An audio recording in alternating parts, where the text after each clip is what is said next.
How early should Aaron Judge be drafted next season? Let's find out on Fantasy Baseball Today in 5.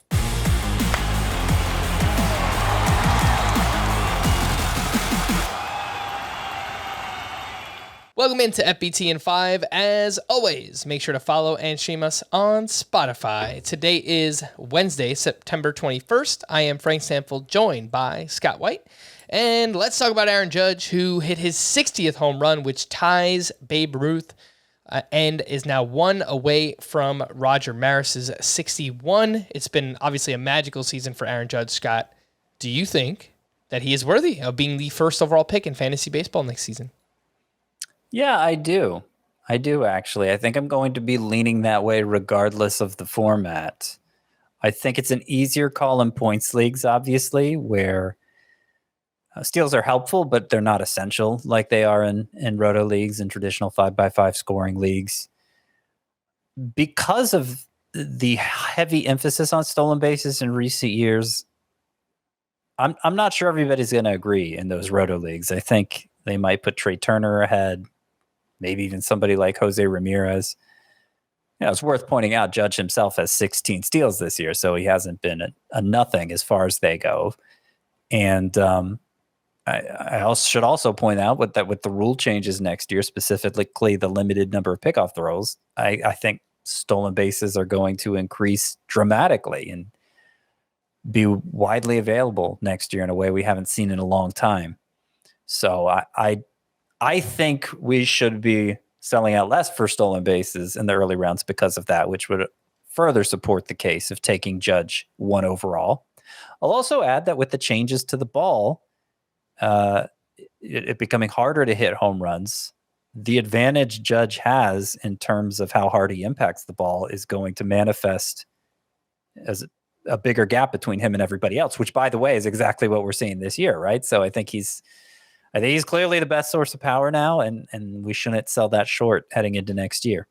All right. The big news from Tuesday was that Shane McClanahan left his start with left neck tightness and spasms, which sounds like it could be a compensation injury caused by his previous shoulder injury. He did give up 5 runs over 4 innings pitched. The velocity looked fine.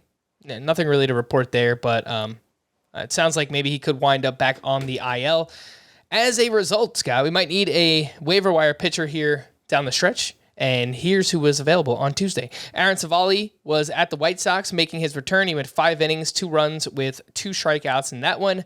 Brayan Bello did give up a bunch of hits, 8 of them to be exact, at the Reds, but only allowed just 1 run over 5 innings pitched. He's looked really good in 6 starts since rejoining the Red Sox rotation. And Drey Jameson, a pitching prospect for the Diamondbacks, was at the Dodgers, and he looked great. 6 innings, 2 runs, 7 strikeouts with 14 swinging strikes. Not sure that you want to rely on any of these names down the stretch, Scott, but what do you think about Drey Jameson, Brayan Bello, and Aaron Civale? Yeah, I can't in good conscience recommend any of them as somebody to slot in your lineup right away. Obviously, Drey Jameson and Brayan Bello have upside, and Bello has shown a lot more of it recently.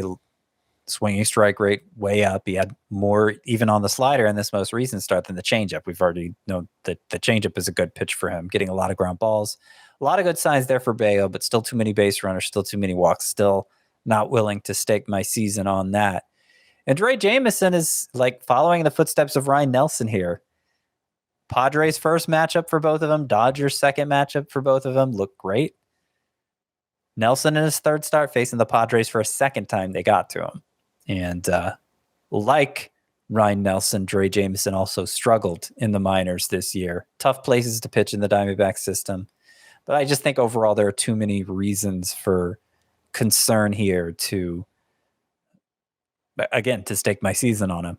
Yeah, I think you'd have to be pretty desperate. But if you are one of those people who is desperate and in that position, Drey Jameson at the Giants next week, don't necessarily hate that matchup.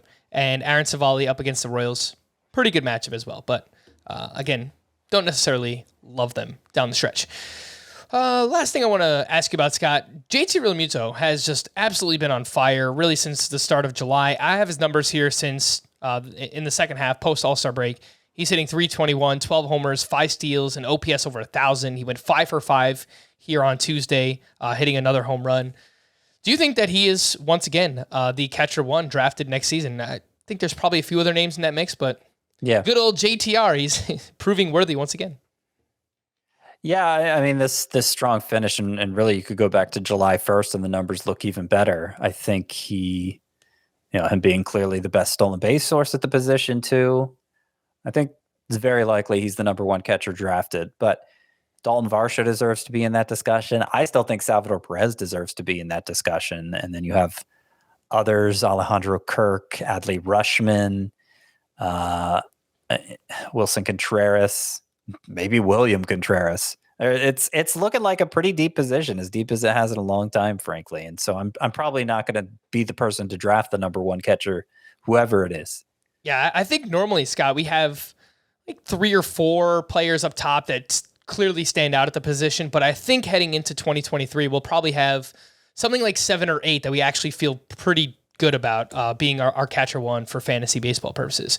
For more extensive fantasy baseball coverage, listen to the Fantasy Baseball Today podcast on Spotify, Apple Podcasts, Stitcher, your smart speakers, or anywhere else podcasts are found. And thanks for listening to Fantasy Baseball Today in 5. We'll be back again on Friday morning. Bye-bye.